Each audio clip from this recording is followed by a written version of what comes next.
Assalamualaikum warahmatullahi wabarakatuh. Perkenalkan, nama saya Rizal Hardin Rahman. Saya ingin mempresentasikan tentang laporan keuangan dari analisis saya tentang perusahaan Andira Argo Tbk.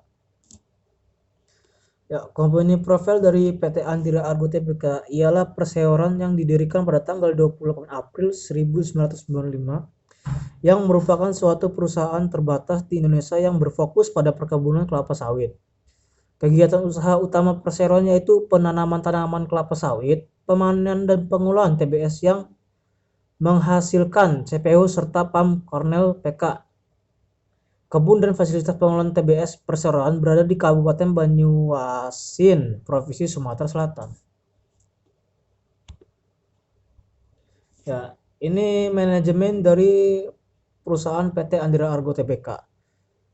Ada Dewan Komisaris, yaitu Komisaris Utama Dwi Ludijanto Setijo.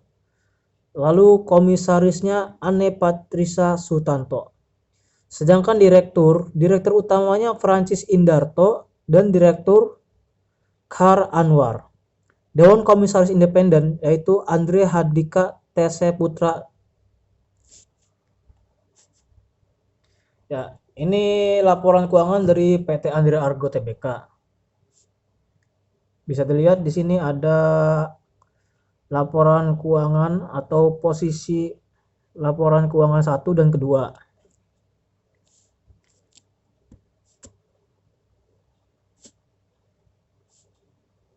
Lalu ini adalah laporan laba rugi dari PT Andira Argo. Ya, ini analisa saya dari liquid ratio. Current ratio dari PT Andira Argo yaitu sebesar dari aktiva lancar 140 miliar 402.732.153 per utang lancarnya 76 miliar 711.616.762 perak. Current rasionya tahun 2019 yaitu 1,36. Lalu di tahun 2020 turun menjadi 0,893.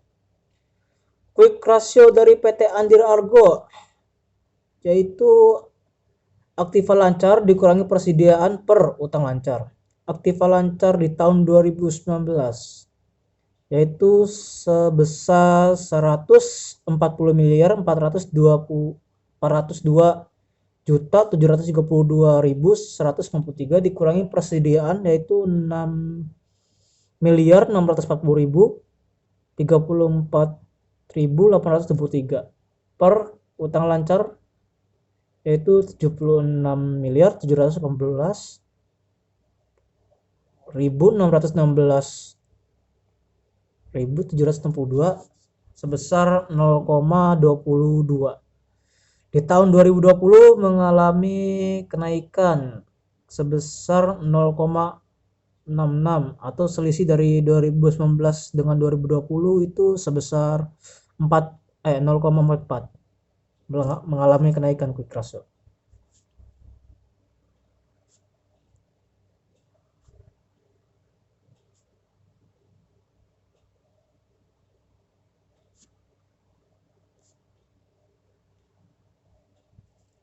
Lalu total aset turnover ratio sebesar 0,6397.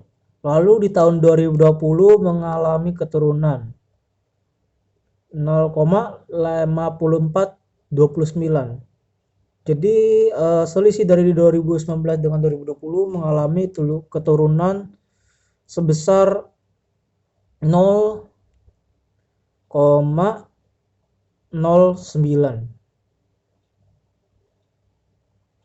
Lalu total inventory turnover ratio 2019 37,55, sedangkan di 2020 mengalami penurunan sebesar 24,02. Selisihnya penurunannya selisihnya sebesar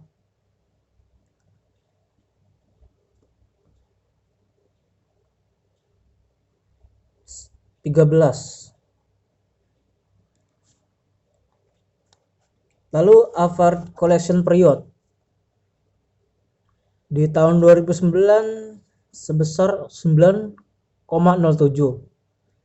Sedangkan di tahun 2020 sebesar 6,24 hari. Lalu Aventure Payment Period di tahun 2019 sebesar 15,66 hari, sedangkan di tahun 2020 22,76. Ini mengalami kenaikan sebesar 7 hari kurang lebih. Lalu debt ratio dari PT Andira Argo di tahun 2019 ada 0,46 atau sekitar 46%, sedangkan di tahun 2020 0,47 atau 47%. Jadi mengalami kenaikan kisaran 1%. Sedangkan di time interest earn ratio di tahun 2019 mengalami di tahun 19 1,66, sedangkan di tahun 2020 0,05. Ini mengalami penurunan yang sangat banyak ya. Penurunan sebesar 1,61. Besar banget.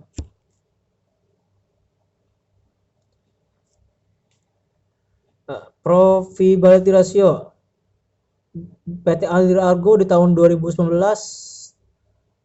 memiliki gross profit marginnya 20%, sedangkan di 2020 16%, mengalami penurunan 4%. Time interest ratio di tahun 2019 1,66, sedangkan di tahun 2020 0,05, mengalami penurunan 1,61. Operating profit margin dari PT Andira Argo sebesar 12%, sedangkan di tahun 2020 mengalami penurunan sangat banyak, menghasilkan 0,3%. Net profit marginnya di tahun 2019 4%, sedangkan di tahun 2020 3%, mengalami penurunan 1%.